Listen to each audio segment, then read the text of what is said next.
함께 읽겠습니다. 사랑 안에 두려움이 없고 온전한 사랑이 두려움을 내어 쫓나니 두려움에는 형벌이 있음이라. 두려워하는 자는 사랑 안에서 온전히 이루지 못하였느니라. 우리가 사랑함은 그가 먼저 우리를 사랑하셨음이라. 누구든지 하나님을 사랑하노라 하고 그 형제를 미워하면 이는 거짓말하는 자니 보는 바 그 형제를 사랑치 않으냐는 자가 보지 못하는 바 하나님을 사랑할 수가 없느니라. 우리가 이 계명을 주께 받았나니 하나님을 사랑하는 자는 또한 그 형제를 사랑할지니라. 아멘. 기도하겠습니다. 주님, 수요일 저녁에 또다시 하나님의 말씀 앞에 머리를 조아립니다. 그리고 하나님이 무엇라 말씀하실지를 기다립니다. 계속해서 하나님 요한일서의 말씀을 통하여 우리가 사랑해야만 하는 하나님의 자녀인 것을 우리에게 깨우치고 계십니다. 그러나 이 말씀을 전하고 듣는 가운데서도 우리의 마음이 아려움을 느낍니다. 그것은 아직도 우리 안에 이 마음에 온전히 복종하지 못하고 순종하지 못하는 우리의 연약과 죄성이 우리를 괴롭히기 때문입니다. 머리로는 하나님이 우리에게 무엇을 말씀하신지 알지만 우리의 가슴과 우리의 감정은, 우리의 의지는 그 하나님의 뜻에 굴복하기를 이렇게 거부하고 더디하고 있으니 오늘도 다시 한번 우리는 절대적으로 사랑이 있어서 불구자인 것을 고백할 수밖에 없습니다. 부디 하나님, 주의 백성들에게 사랑할 수 있는 은혜를, 능력을, 우리 안에 긍휼히 여길 수 있는 마음을 부어주시길 원합니다. 태양이 하루 종일 내리쬐어서 모든 물을 증발시키고 또 하나님 우리에게 그 따뜻한 빛을, 그 따스함을, 또 하나님 모든 병균을 소독하는 이런 하나님 그 태양의 기능이 있듯이 하나님의 사랑이 계속해서 우리에게 부어진다면 우리의 영혼이 하나님 어찌 그 하나님의 뜻에 순복하지 아니하고 사랑하라 하시는 그 명령 앞에 우리가 복종하지 아니하겠습니까?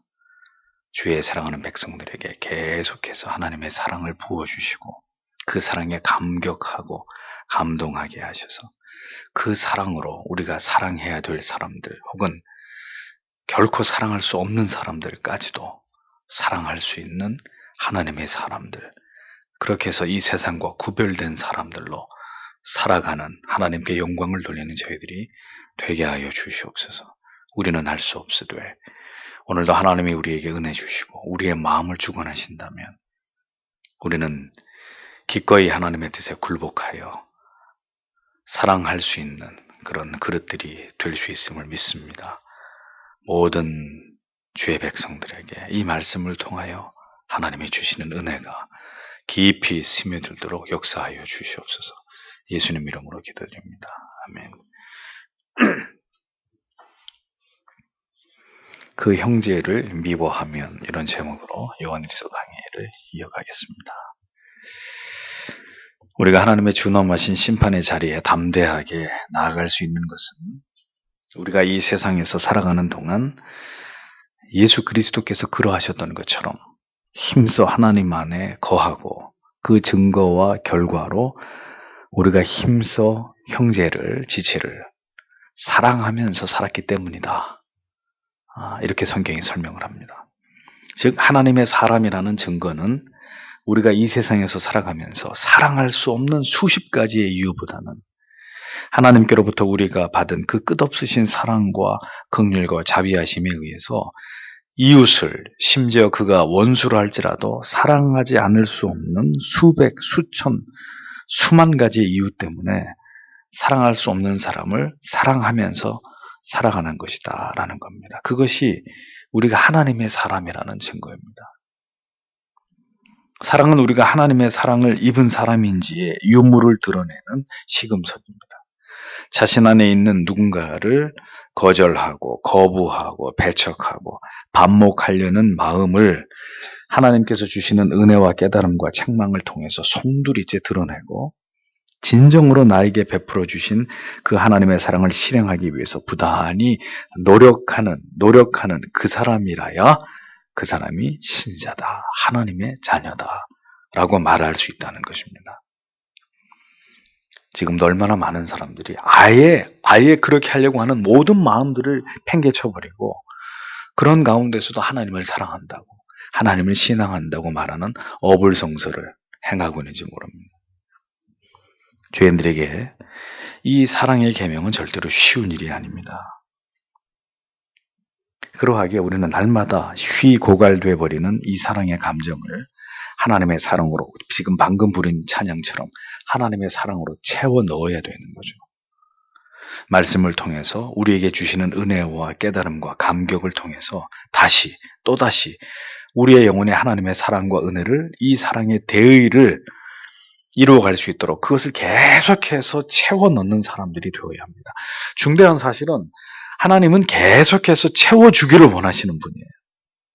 계속해서 우리 안에 그 고갈된 사랑을, 은혜를, 감동을 채워 넣어서 우리로 하여금 능히 모든 사람들을 사랑하면서 살아갈 수 있도록 그렇게 도우시려고 하는 분입니다. 그런데 문제는 우리가 하나님께 그것을 구하지 않는다는 것이죠. 우리 안에 있는 죄성이 누군가를 내가 사랑해야 된다는 그 필요에 그것을 회방하고 가로막고 그것을 방해하는 그런 작용을 하고 있다는 겁니다. 그래서 그 죄성을 철저하게 깨트리고 하나님 이것을 버리고 이것을 깨트리고 사랑할 수 있는 마음을 달라고 기도하지 않는 한 그것은 저절로 되어지는 일이 아닙니다. 그렇게 해서 하나님의 은혜를 구하고 사랑할 수 있게 해달라고 몸부림칠 때 하나님은 그에게 그 사랑할 힘을, 은혜를 부어주시는 것입니다. 그러하여금 그래서 주님이 말씀하신 대로 심지어 원수까지라도 사랑할 수 있는 사람으로 만들어 가시는 거죠. 사람이 하는 게 아니에요. 나는 할 수 없지만 하나님의 뜻이 그것이라면 그렇게 할 수 있게 해달라고 끊임없이 하나님의 도우심을 구할 때 하나님이 그에게 긍휼과 자비를 베풀고 그 사랑을 채워서 갈 수 없는 길을 가게 하고 뻗을 수 없는 손을 뻗게 하시는 것입니다. 도저히 용서할 수 없는 사람을 용납하고 용서하도록 만들어 주시는 것이죠. 그러니 그 하나님의 마음을 알고 기도하는 것은 우리의 몫인 거예요. 하나님은 사랑하기를 원하신다. 용서하기를 원하신다. 회복되기를 원하신다. 그게 하나님의 뜻이다. 그런데 나는 할 수 없다. 그러면 하나님 그렇게 하게 해달라는 기도. 계속 되어야 되는 기도입니다. 우리가 하나님의 뜻을 알고 나의 부족을 안다면 이 기도는 끊어질 수 없는 기도예요. 기도를 안 하잖아요. 그런 기도 하지 않잖아요. 그러니까 안 보고 사는 거예요. 그냥 너 같은 거 다시는 안 봐도 그만이야. 그리고 살아가는 거죠.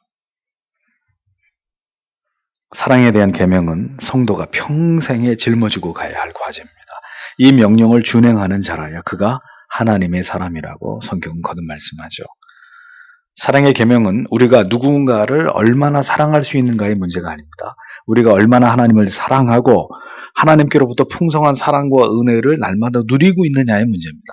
내가 내 의지로 사랑할 수 있어 없어 이 문제가 아니라고요. 그것으로 결정나는 문제가 아니라 우리가 하나님께 얼마나 큰 사랑을 지금도 받고 있느냐. 하나님이 사랑으로 가득 찬 분이라는 사실에 대해서 하나님의 말씀을 통해서 우리가 얼마나 자주 그것을 느끼고 있느냐. 여기에 관련된 문제입니다. 그러니까 하나님은 제쳐놓고 내가 저 사람을 사랑해 보려고 아무리 노력한들 사랑할 수 있을까요? 없을까요? 불가능한 얘기예요. 그 사랑은 받아야 되는 거예요. 그 하나님의 사랑을 받고 체험하고 그 사랑의 깊이와 넓이를 이해하게 될 때 그 하나님과의 관계 속에서 누군가를 사랑할 힘이 나오는 것입니다. 내가 아무리 뭘 어떻게 해보려고 해도 우리는 그것을 해낼 수 있는 능력이 없는 사람들이라는 거예요. 결국은 하나님과의 관계가 견고한 사람이 이 사랑의 계명에 복종하고 순종할 수 있는 것이라는 거죠. 반대로 하나님과의 관계가 막히든지 사람과의 관계가 막히면 그 신앙은 총체적인 답보 상태가 되는 거예요. 이 사랑이 막혀버리면 어떤 것으로도 하나님의 은혜와 공급하심은 이어지지 못하기 때문입니다. 그래서 이것은 너무나 중요한 문제라는 거예요. 하나님과의 관계, 이웃과의, 사람과의 관계. 성도는 이것에 있어서 막혀버리면 곤고한 삶을 살아가게 되어 있습니다. 고통당하는 삶을 살아가게 되어 있어요. 그 영혼 가운데 하나님께서 그 아들을 통해 부어주신 형언할 길이 없는 감격적인 사랑이 있는 사람이라야 그 사랑이 발현되어서 그 사랑을 용서하고 용납하고 끌어안을 수 있는 그 은혜의 거룩하고 아름다운 증거가 나타나는 사람이라야 그가 하나님의 사람이다. 오늘 요한일서는 우리에게 그것을 중점적으로 강조하고 있는 것입니다. 그리스도께서 이 땅에 계실 때 왜 그분은 그토록 아버지께 간구하는 일에 있어서 특심을 보이셨습니까? 여러분, 예수님이 기도하실 필요가 있는 분이에요? 예수님이 하나님이에요. 근데 뭘 기도해요? 누구한테 기도를 해요? 이 세상에서 기도가 필요 없었던 유일한 분이 있다면 그것은 예수님입니다. 그런데 역설적으로도 그분은 가장 기도에 열렬히 모든 진행을 다 기도에 쏟으셨습니다. 왜 그랬을까요? 모든 능력이 아버지께로부터 부어진다는 사실을 우리에게 깨닫게 해주시고자 그분은 그렇게 모든 생애 속에서 하나님께 기도하는 열렬히 기도했던 기도의 귀중한 본을 보여주신 것입니다. 하나님의 아들인 나조차도 아버지께 구해서 아버지가 도우시는 힘으로 이 메시아의 사명을 살아가는 것이다. 그렇게 하실 이유가 없는 분인데도 그것을 우리에게 보이셨어요. 그런데 우리는 왜 오늘 기도 없이 살려고 합니까? 하나님의 아들도 그 기도의 힘으로 메시아의 하나님의 아들의 사명을 감당했는데 왜 우리는 기도 없이 사랑하려고 합니까? 왜 하나님이 도우시는 은혜 없이 그분의 붙잡으시는 손길 없이 우리 마음대로 우리 감정대로 살아가려고 하는 것일까요? 될 수가 없어요. 그런 사랑은 다 실패하게 돼 있어요. 그렇게 하늘의 별이라도 따올 것처럼 사랑해서 한 결혼도 금이 가는 것이고 부모와 자식의 사랑도 금이 가는 것이고 형제 간의 사랑도 금이 가는 것이고 이웃 간의 지체 간의 우리의 사랑은 그렇게 불완전한 것이라는 걸 잊지 말아야 됩니다. 기도가 없으면 절대로 이 복된 관계를 유지할 수 없는 것이죠. 우리 안에 도대체 어떤 능력이 있길래 우리는 기도 없이 사랑하려고 하고 그것이 아니면 그렇게 간단하게 내가 싫다는 이유만으로 이 사랑의 계명에 준엄한 의무를 집어던져버리는 그런 삶을 살아가려고 하는 것일까요? 우리는 사랑에 있어서 영원히 무능한 불구자들일 뿐입니다. 하나님을 견고하게 붙잡고 은혜 주시기를 사랑할 수 없는 마음을 하나님의 어떤 이 사랑을 갈구하는 그 마음을 언제나 우리에게 부어주시기를 이 사랑하지 않으려고 하고 하나님을 찾지 않으려고 하는 그 마음을 이기면서 우리가 끊임없이 하나님의 도우심을 구하려고 하는 그 마음을 지키지 못하면 우리는 그 사랑의 자리에서부터 한없이 미끄러져 버리는 그런 인생들이 될 수밖에 없는 것입니다. 우리는 왜 사랑할 수 없다고 얘기합니까? 왜 사랑할 수 없다고, 사랑하기 싫다고, 포기하겠다고 얘기합니까? 그것은 우리가 기도하지 않기 때문이고 하나님의 도우심을, 그 하나님이 몰아오시는 사랑의 쓰나미를 기대하지 않기 때문입니다. 그것을 원치 않기 때문입니다. 그러니까 하기 싫다고 얘기하는 것이고 못한다고 얘기하는 것이죠. 그러면 사랑할 수 없는 그 고통을, 그 깨어진 유리 조각을 가슴에 끌어안고 계속되는 그 상처에 피를 흘리면서 평생을 살아갈 수밖에 없는 거예요. 성경은 분명하게 말씀합니다. 이러한 사랑의 계명에 순종하지 않을 때 우리는 심판의 두려움에서 절대로 자유로울 수 없게 될 것임을 지적하고 있습니다. 이것은 매우 아주 엄중하신 말씀입니다. 우리가 훗날 그리스도의 심판대 앞에 섰을 때 만약에 두려움을 느끼게 된다면 이는 우리 안에 하나님의 사랑이 온전하게 채워져 있지 않음을 의미하는 것이다. 즉, 이 땅에서 신자로 살아가는 동안 하나님의 사랑을 충만하게 경험하지 못했고 따라서 사랑의 계명에 최선을 다해서 순종하지 않은 채로 우리가 심판대 앞에 서게 되는 것인데 그렇게 되면 우리는 말할 수 없이 큰 두려움에 사로잡히게 될 것이라고 성경은 말씀하고 있는 것입니다.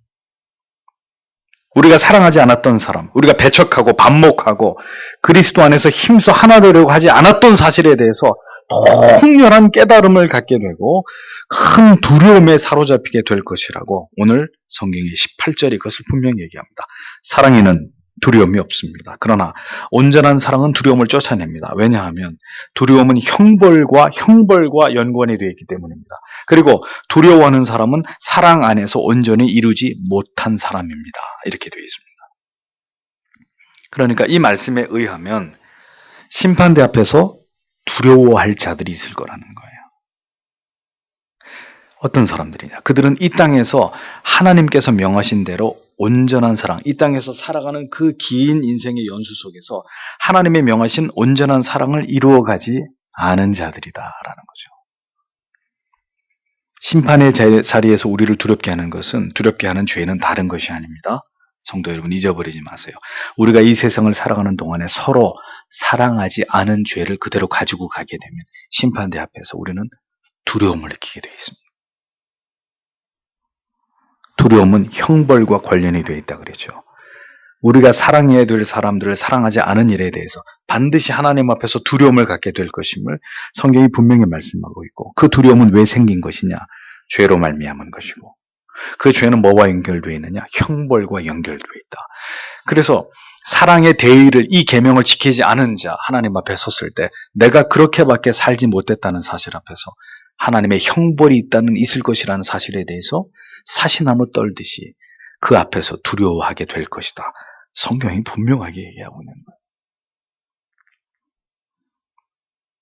사랑하지 않고 살았던 것에 대한 모든 양심의 가책과 괴로움이 그 징벌에 대한 두려움으로 하나님의 심판대 앞에 섰을 때 우리에게 엄습하게 될 것이다 라고 성경은 이 무시무시한 말씀을, 이 너무나 우리의 신비에 새겨야 될 말씀을 우리에게 전하고 있는 것입니다. 그래서 우리는 오직 사랑하기 위해서 하나님께 은혜를 구하고 순종할 힘을 주시기를 간구하면서, 그렇게 사랑하기 위해서 노력했던 그 모든 순종이 하나님 앞에 섰을 때 모든 두려움을 반대로 물리쳐 줄 것이라는 이 성경의 말씀을 믿어야 되는 것입니다. 그 많고 많은 날 동안 우리가 이 하나님의 계명을 알아서 이 계명에 순종하려고, 하나님 부디 나를 깨트리셔서 지체들을, 우리의 사랑하는 가족들을, 믿음의 형제자매들을, 내 이웃을 사랑하게 해달라고, 그렇게 해서 몸부림을 친 사람들은 심판대 앞에 당당하게, 담대하게 서게 되는 것이고, 두려움 없이 서게 되는 것이고, 그렇게 많은 시간 동안 하나님께 구해서 사랑하고 용납하고 용서할 수 있는 그 많은 기회가 있었음에도 불구하고 하나님께 구하지 않고 그것을 위해 뜻을 세우지 않고 그렇게 모든 시간들을 허비한 사람들은 그 앞에 섰을 때 두려움에 떨게 될 것이다. 그러니까 이 사랑의 의무는 옵션이 아니라는 것입니다. 할 수 있으면 해보고, 그렇게 하기 힘들면 그냥 하지 말고 그냥 살아도 되는, 하나님이 그렇게 여겨주시는 그런 문제가 아니라는 것입니다. 두려움을 갖게 될 사람은 이 사랑의 계명에 대해서 온전히 순종하지 않은 사람입니다. 사랑해야 할 사람을 사랑하지 못한 고통은 장차 하나님 앞에 섰을 때 반드시 두려움으로 임하게 된다. 성경은 분명히 말씀합니다. 그러므로 지금 두려워해야 됩니다. 지금 내가 사랑하지 못하고 용납하지 못하고 용서할 마음을 갖지 못하는 자신에 대해서, 그런 자신의 죄에 대해서 지금 두려워해야 되는 거죠. 그때 두려워하면 아무 소용이 없는 거잖아요. 그리고 하나님 앞에 지금 간절히 기도해야 되는 것입니다. 식음을 전폐하고라도 내 안에 있는 이 미움을, 하나님 그 사람을 거부하려고 하고 받아들이지 않으려고 하는 이 용조함을 하나님 불태워 달라고, 금식을 하면서라도 하나님 이 문제를 내 안에서 해결해 달라고. 그렇지 않으면 나는 하나님의 사람이 아닌데 하나님 나를 바꿔달라고 기도해야 되는 것입니다. 부디 사랑하고 용납하고 용서해 주기를 간구해야 되는 것이죠. 목사가 만난 많은 성도님들은 바로 이 문제에 묶여있고 얽혀있는 분들이었습니다. 사랑할 수 없는 사람들, 사랑하고 싶지 않은 사람들, 그 굴레에서 벗어나지 못하는 안타까운 모습들을 가장 많이 보게 됩니다. 저는 그분들에게 묻고 싶습니다. 왜 하나님께 간구하지 않고 있습니까? 먹고 사는 게 그렇게 중요합니까? 왜 하나님 앞에 그 문제를 놓고, 이 부부의 어떤 갈등을 놓고, 혹은 친구와 벗과 지체와의 이 갈등을 놓고, 가족 간의 어떤 반목을 놓고 왜 하나님 앞에 기도하지 않는 것입니까? 묻고 싶습니다. 왜 이 마음을 깨뜨려 주시기를, 부디 하나님의 사랑이 내게 임함으로 모든 관계를 회복시켜 주시기를 왜 기도하지 않는 것입니까? 그리스도의 사람이 아니라는 것입니까? 그렇게밖에 보이지 않아요. 나중에 어찌 하나님의 낯을 배우려고요? 정녕 하나님 앞에서 그 두려움을 맛보려고 그러는 것인지, 아니면 두려움이 없을 것이라고 믿기 때문인지, 신자라 하면서도 자신 안에 있는 그 차가움과 냉정함을 왜 그대로 내버려 두고 살아가려고 하는 것인지 도무지 이해가 되지 않아요. 성경은 분명하게 경고합니다. 사랑 안에서 온전히 이루지 못한 자들은 반드시 형벌과 관련된 그 두려움에 떨게 될 것이다. 하나님 앞에서 그렇게 사랑하지 못하고 살아왔던 날들에 대해서 분명히 심판을 받게 될 것이다. 이 말씀을 예사로 흘려들어서는 안 됩니다. 다른 말씀에는 다 순종했어도, 개혁주의 신학을 추구하고 청교도의 신앙을 추구했어도 성경이 말씀하고 있는 이 사랑을 실행하지 않고 실천하지 못했다면 그 사람은 신앙을 지식으로만 믿은 사람이에요. 지식으로만. 이 성경의 진리를 문자적으로만 받아들인 사람일 뿐입니다. 그것은 믿음이 아닙니다. 오늘 이 설교를 하고 있는, 유창하게 이런 설교를 하고 있는 목사 자신이 누군가를 미움으로부터 묶어놓고 내 죽을 때까지 너 안 본다. 위선자입니다. 그럼 제가 새빨간 거짓말을 얘기하고 있는 사람이에요. 제 얘기는 들을 가치가 없는 얘기가 되는 거예요.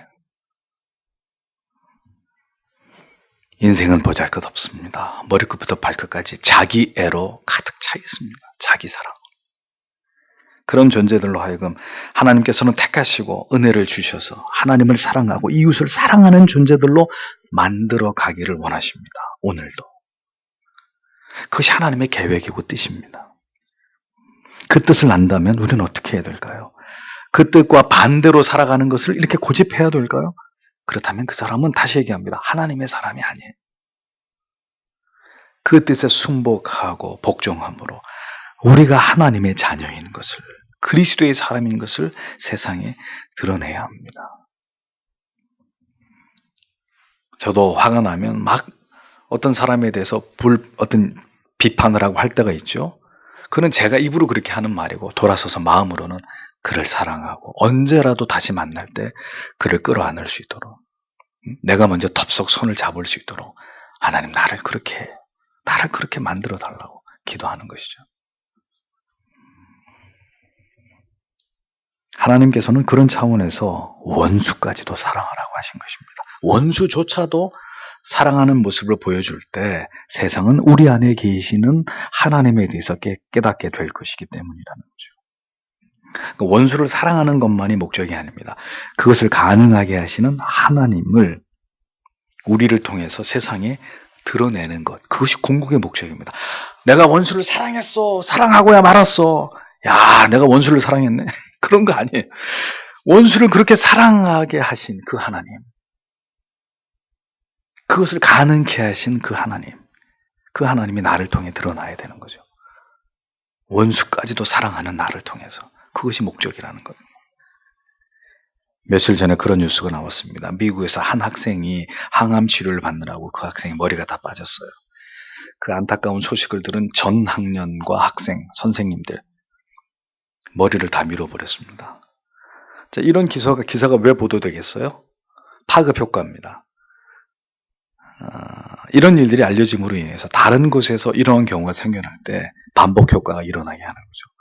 어느 학교에서 그랬다더라. 우리도. 그거 너무 멋있는 일 아니야? 너무 감동적인 일 아니야? 우리도 그렇게 하자. 이런 효과들을 기대하는 것이죠. 그러면 누가 이러한 선행의 중심에 서야 할까요? 이웃사랑의 대의를 말씀하신 그리스도인들이죠. 우리가 그런 일에 가장 앞장을 서야 되는 사람들이에요, 사실.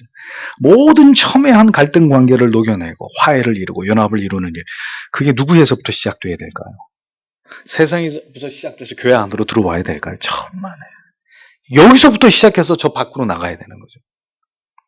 거꾸로 되어 있는 거예요. 거꾸로 이제는. 그런 감동적인 얘기가 교회 안으로 들어오는 거예요.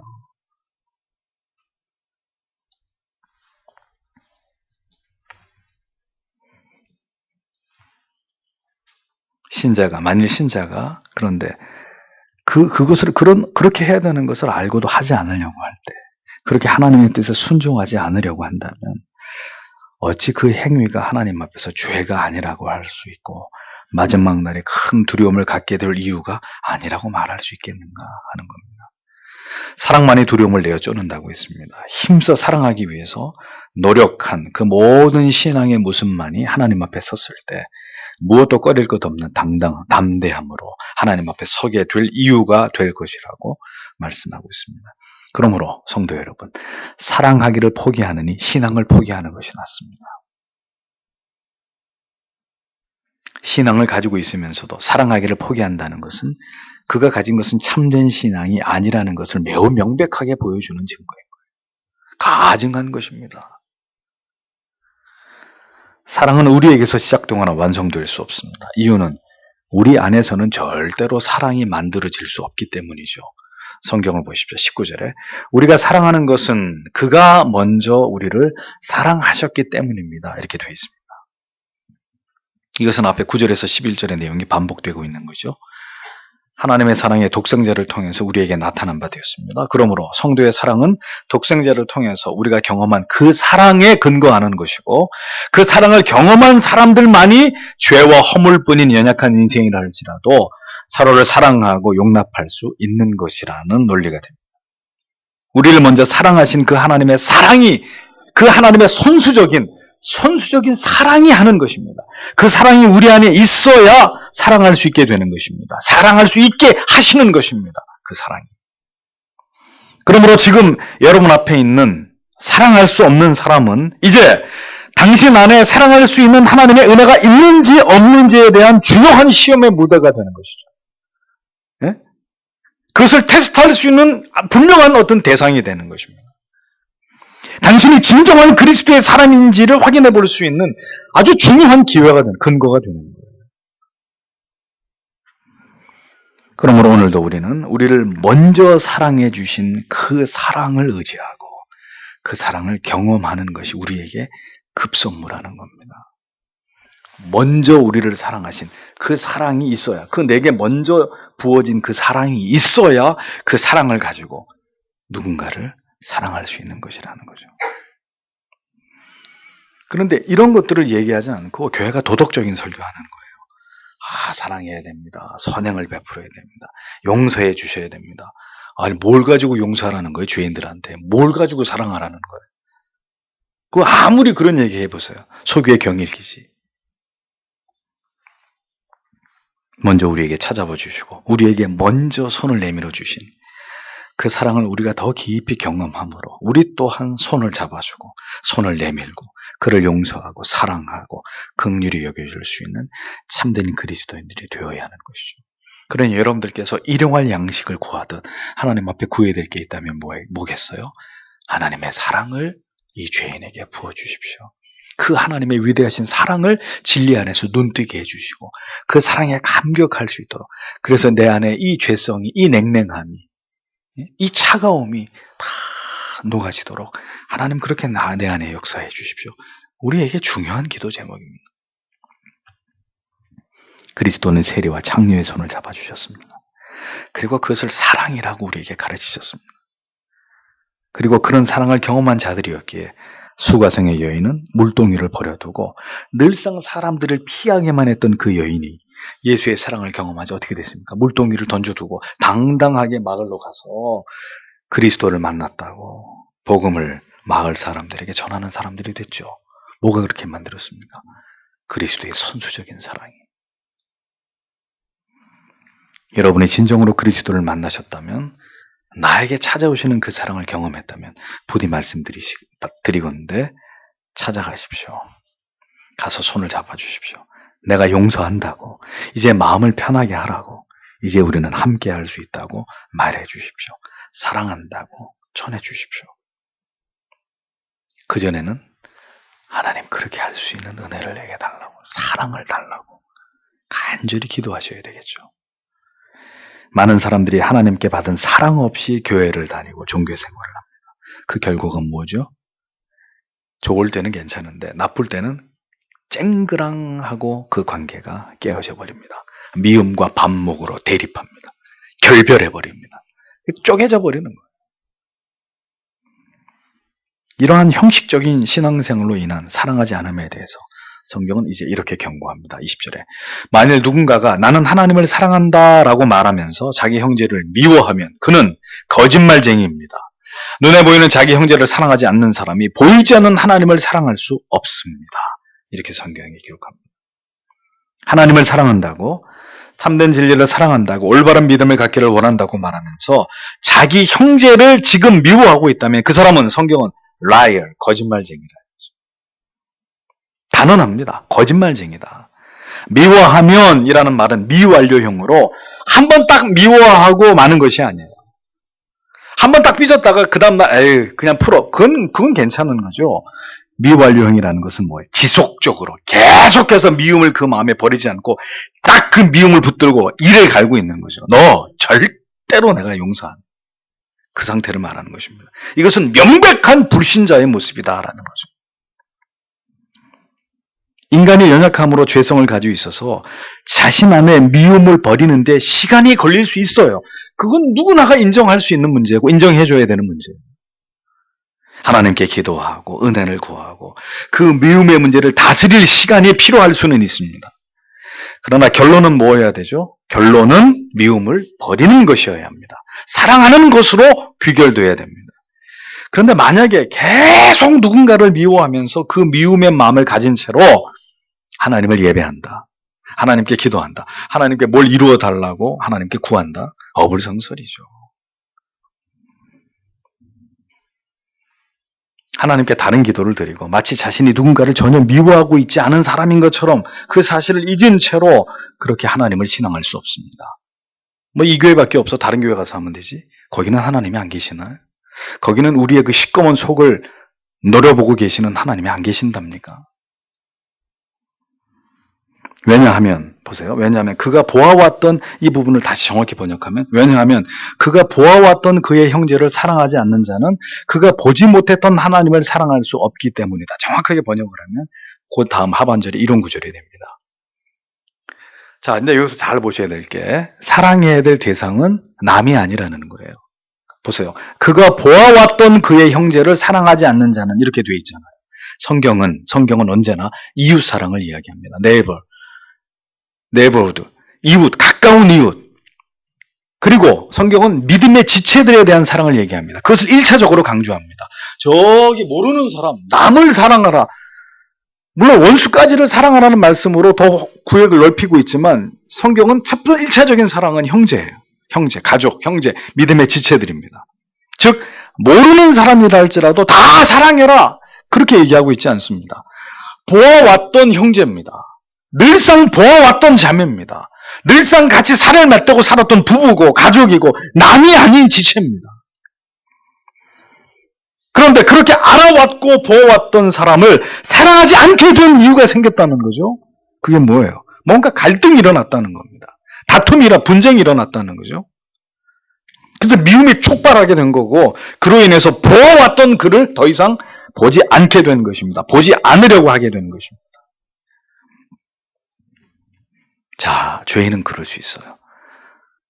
우리는 완전한 존재가 아니기 때문에 그러면 안 되지만 다툼이 일어났고 그것 때문에 이렇게 등을 돌리게 되는 이런 관계가 될 수 있어요. 그렇게 되라는 말이 아니라 될 수 있는데 그런데 중요한 것은 그 마음을 돌이키지 않는 사람 그러면서도 하나님을 사랑한다고 말하고 온갖 진리에 대해서 혹은 그 진리의 가치를 말하는 사람들 성경은 얘기합니다. 거짓말쟁이다. 거짓말쟁이. 성도가 아니라는 얘기입니다. 그 사람은 목사일 수 없다는 얘기예요. 그 사람은 하나님의 사람이 하나님 계속해서 그 사랑을 경험한 사람이 아니라고 말씀하고 있는 것입니다. 성경은 이 부분을 매우 단호하게 말씀합니다.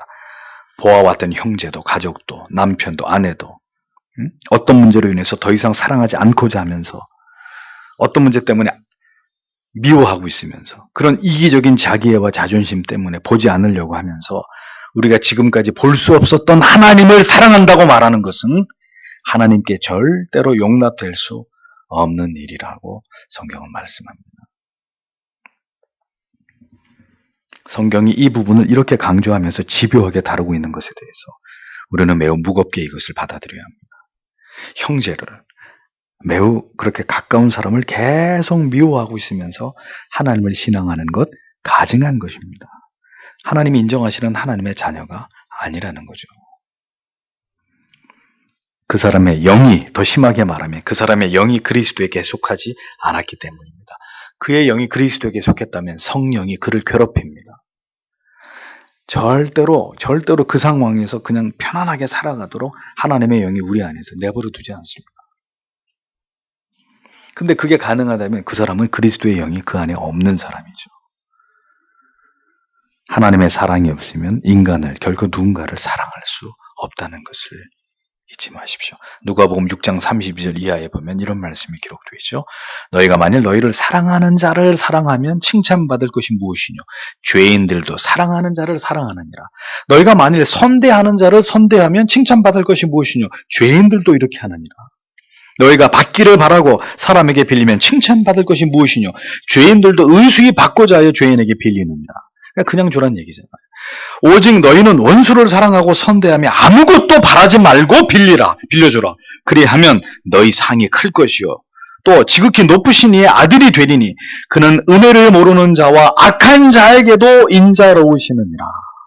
이런 말씀이 기록되어 있습니다. 우리의 사랑이, 신자의 사랑이 어떤 모습이어야 되느냐 주께서 자세하게 말씀하셨어요. 심지어 그 은혜를 모르는 자, 악한 자에게까지 인자하신 그 그리스도를 본받아야 한다. 그리해야 된다. 라고 말씀하는 거예요. 그리고 나를 사랑해 준 사람, 나를 선대해 준 사람, 빌려주면 다시 갚을 수 있는 사람, 그런 사람에게 사랑을 베푸는 게 아니라는 거죠. 악한 사람, 정말 나한테 힘든 사람, 그리고 돈을 빌려주면 죽었다 깨어나도 다시 받을 수 없는 사람, 그런 사람에게 사랑을, 선행을, 선대를 베풀어 주라는 겁니다. 그러니 여러분 쉽습니까? 이웃사랑이 쉬워요? 절대로 쉽지 않아요. 우리의 사랑이, 신자의 사랑의 모습이 어떠해야 되는지 주께서 자세하게 말씀하셨습니다. 우리의 사랑을 보십시오. 우리는 사랑하고 싶은 사람만 사랑합니다. 사랑하기 싫은 사람은 어떤 일이 있어도 사랑하지 않으려고 합니다. 이런 모습은 우리 안에 예수 그리스도의 사랑은 존재하지 않고 이의적인 본성의 유격적인 사랑만이 나를 지배하고 있다는 것을 보여주는 방증입니다. 우리 안에 그리스도의 사랑이 있다면 우리는 사랑할 수 없고 사랑하기 어려운 사람을 끌어안고 그를 사랑하기 위해 노력할 것입니다. 결국은 원수까지도 사랑할 수 있는 마음으로 우리의 영혼은 우리를 이끌 것입니다. 그 사람의 영혼에는 하나님이 부어주신 사랑이 있기 때문입니다. 다른 건 아무것도 없어요. 다른 이유는. 그 사랑이 그렇게 시키기 때문입니다. 그것으로 알 수 있는 것입니다. 자기 안에 육적인 사랑이 나를 지배하고 있는지, 내 안에 부어주신 하나님의 사랑이 나를 이끌고 있는 것인지를 내가 확인할 수 있고 다른 사람이 확인할 수 있는 거예요. 우리는 잊지 마십시오. 우리를 힘들게 하는 사람 앞에서 우리의 사랑의 정체가 탄로나는 것입니다. 마지막 절을 보십시오. 우리가 그분에게서 받은 계명은 이것입니다. 곧 하나님을 사랑하는 사람은 또한 자기 형제도 사랑해야 한다는 것입니다. 이렇게 되어 있습니다. 자, 이제 쭉 이런 말씀을 종합해보면 이런 결론에 도달하는 거죠. 하나님 사랑과 이웃 사랑은 불가분의 계명이다. 불가분리해. 나뉘어질 수 없는 계명이다. 그럼에도 하나님을 사랑하는 것은 특심인 사람이 사람에 대해서, 이웃에 대해서, 가족과 믿음의 형제들에 대해서는 유독 냉소적이고 비판적이고 쉽게 정죄하는 이런 사람들을 보죠. 이런 경우는 어떻게 봐야 될까요? 결국 그런 자에 들려져 있는 그 진귀한 말씀의 깨달음은 결국 사람들을 비판하고 공격하고 찌르는 검일 수밖에 없는 거예요. 의사는 사람을 살리기 위해서 메스를 들고 강도는 사람을 해하기 위해서 사시미 칼을 드는 거예요. 회칼을 드는 거예요.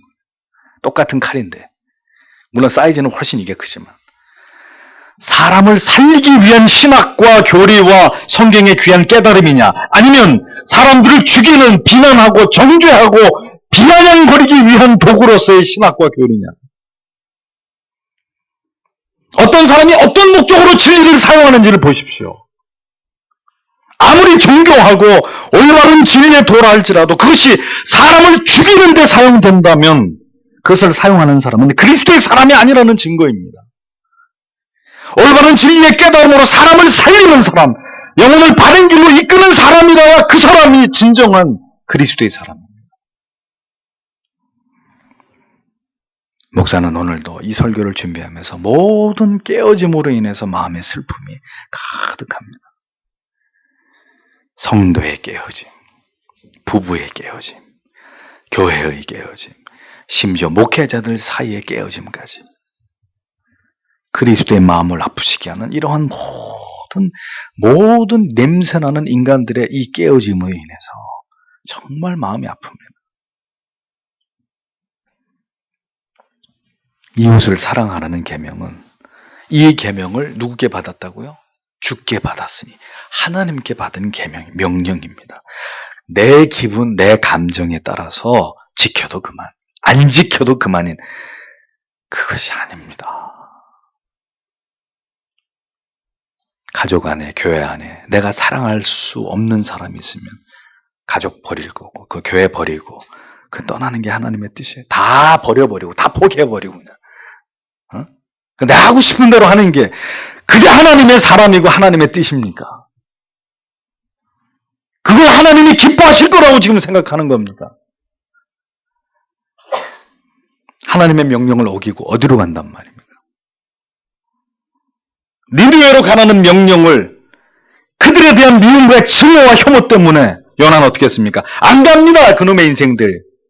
나는 다시스로 갈 겁니다. 어떻게 됐습니까, 요나? 하나님이 그래 잘 가라. 미안하다. 내가 너한테 못할 짓을 시켰다. 그리고 끝났습니까? 하나님이 폭풍을 동반해가지고 그 요나를 잡으러 가지 않습니다. 제비뽑기에서 요나가 당첨되게 하고 물고기 뱃속에 3일을 집어넣고 회개시키고 다시 토해낸 것은 그가 거절했던 그 이를 부득부득 갈고 있었던 니느웨 사람들이 있는 곳으로. 하나님이 그런 분이십니다. 어딜 도망갑니까? 뭘 어떻게 피합니까? 피할 수 있는 것이 아닙니다. 그래서 깨어져서는 안 됩니다. 깨어졌으면 다시 봉합해야 합니다. 신자는 이 계명을 하나님께 받았음을 고백하고 인정하고 형제를 사랑함으로 내 안에 하나님께 받은 사랑이 있음을 증거하고 증명하는 자여야 한다. 사도 요한은 우리에게 그것을 얘기합니다. 요한은 영주주의 활동으로, 영주주 이단의 활동으로 상당히 어수선해졌던 초대교회를 바라보면서 또 급격히 지체들 간의 유대와 사랑이 식어짐을 보면서 강력하게 형제 사랑에 대한 하나님의 뜻이 무엇인지를 강조했습니다. 그러면 이 시대만큼 개인주의적이고 이기적이고 서로 사랑하지 않는 때가 또 어디 있었겠습니까? 또 언제였겠습니까? 가장 극단적인 이기적인 사랑으로 물들어가고 있는 세상이 이 시대입니다. 부모도 보지 않으려고 하고 자식을 버리고 부부의 이혼율은 치솟아가고 모든 관계가 아주 쉽사리 간단하게 종이 한 장으로 사인 하나로 정리되어 버리는 그렇게 무너지고 있는 때입니다. 때때로 목사지만 어떨 때는 성도님들의 살아가는 모습에 감동을 받을 때가 있습니다. 내가 저분이라면 저렇게 할 수 있을까? 반대로 심히 우려되고 염려되고 안타까운 마음이 들 때도 있습니다.